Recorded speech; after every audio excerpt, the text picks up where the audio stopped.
कुणाचा शिवसेनेचा एकदा कृष्णा भगवानीचा जय भवानी जय शिवाजी जय शिवाजी महाराज बाकीचा भगवान उद्धव साहेब तुम आगे बढ़ो हम तुम्हारे साथ हैं जिंदाबाद जिंदाबाद शिवसेना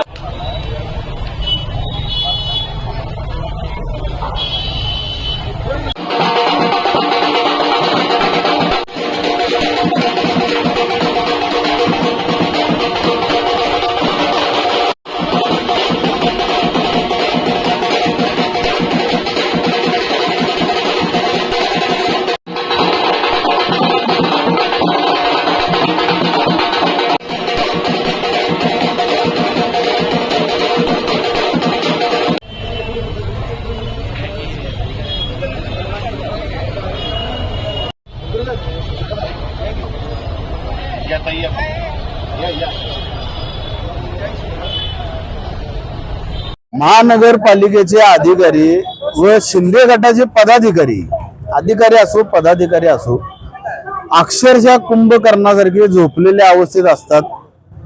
आता ज्यांना आम्ही निवेदन दिलं अतिक्रमणच्या संदर्भात त्यांना मी स्पष्ट विचारले की ज्या केबिन शिंदे गटाच्या माध्यमातून लावलेले आहेत त्या अधिकृत आहेत की अनधिकृत आहेत, ते निरुत्तर झाले। त्यांना उत्तर देता आलं नाही म्हणून मी पुन्हा त्यांना एक प्रश्न विचारला की जर तुम्ही केबिन्स काढणार नसाल तर दबाव तुमच्यावर कोणाचा आहे?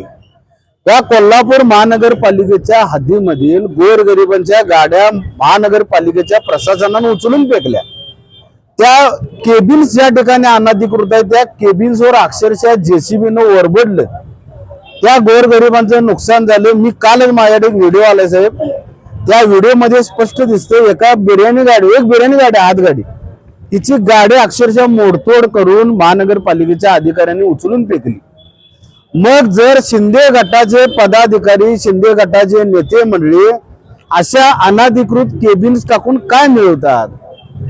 ते केबिन कशासाठी अनधिकृत हा माझा मूळ प्रश्न आहे। जनतेच्या विरोधात तुम्ही रस्त्यावर येता आणि जनतेच्या विरोधात तुम्ही अतिक्रमण करता, मग शिंदे गटाच्या केबिन्स न काढण्यामागचा महानगरपालिकेचा हेतू का?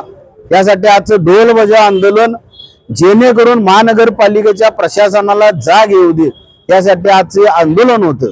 आणि जर यदा कदाचित महानगरपालिकेच्या अधिकाऱ्यांनी जर ह्या केबिन्स काढल्या नाहीत, शिंदे गटाने केलेलं अतिक्रमण कोल्हापूरचं विद्रुपीकरण काढलं नाही, तर 100% आम्ही त्या केबिन्सच्याच बाजूला शिवसेना उद्धव बाळासाहेब ठाकरेंची ओरिजिनल शिवसेनेचे आम्ही केबिन्स तिथं टाकू।